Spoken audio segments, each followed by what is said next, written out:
Halo semuanya, perkenalkan nama aku Lauri Syakira Sumantri dari kelas 11 MIPA 2. Nah, di video kali ini aku akan ngasih tahu kalian dan menjelaskan tentang proses pembuatan amonia atau NH3 menurut proses Haber-Bosch dan juga pembuatan asam sulfat H2SO4 menurut proses kontak. Kalau kalian mau tahu gimana videonya, check it out! Halo semuanya, kalau yang tadi part 1 videonya tentang pergeseran kesetimbangan, nah sekarang aku akan menjelaskan tentang penerapan kesetimbangan dalam industri. Ada dua proses loh teman-teman, apa aja ya? Ada dua proses, yang pertama pembuatan amonia menurut proses Haber-Bosch dan juga pembuatan asam sulfat menurut proses kontak. Kalau kalian mau tahu gimana, let's start! Yang pertama pembuatan amonia. Amonia merupakan senyawa penting dalam industri kimia karena sangat luas penggunaannya.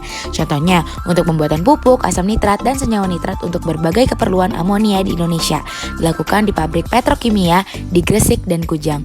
Dasar teori pembuatan amonia dari nitrogen dan hidrogen ditemukan oleh Fritz Haber pada tahun 1908, seorang ahli kimia dari Jerman. Sedangkan proses industri pembuatan amonia untuk produksi secara besar-besaran ditemukan oleh Karl Bloss, seorang insinyur kimia juga dari Jerman loh teman-teman. Nah, sebelum kita ke proses pembuatannya, di sini ada hal yang harus kita siapkan untuk membuat amonia dalam proses Haber-Bosch.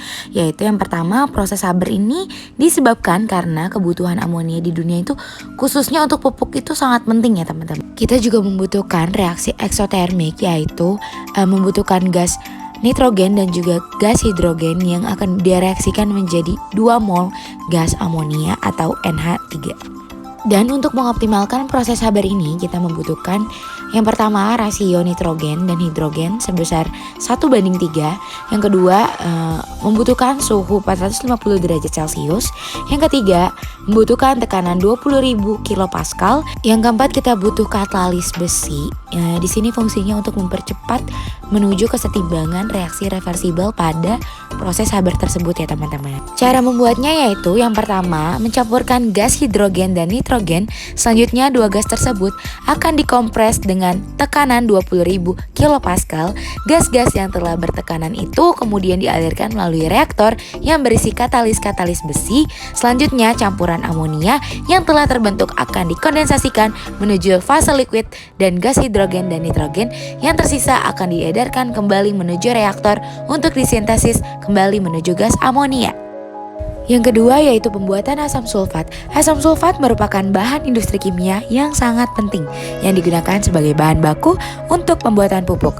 Proses pembuatan asam sulfat sebenarnya ada dua cara, yaitu dengan proses kamar timbal dan proses kontak. Proses kamar timbal sudah lama ditinggalkan karena kurang menguntungkan.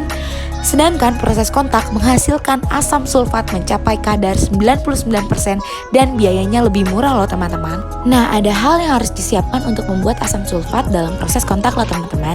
Yang pertama, proses kontak ini disebabkan karena produksi asam sulfat yang sangat kurang. Maka dari itu kita butuh reaksi eksotermik, yaitu 2SO2 plus O2 direaksikan menjadi 2SO3 dengan entalpi min 197 kJ per mol.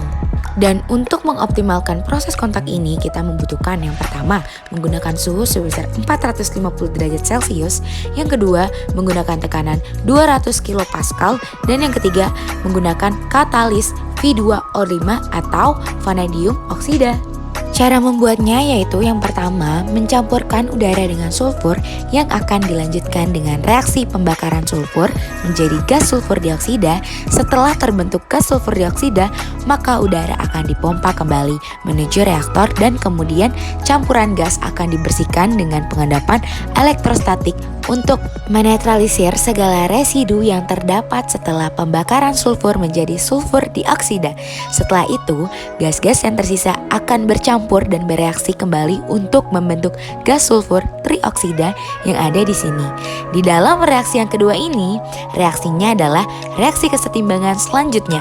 Gas sulfur trioksida yang telah disintesis akan dilarutkan ke dalam 98% asam sulfat dan air untuk memproduksi asam sulfat dan jadilah H2SO4.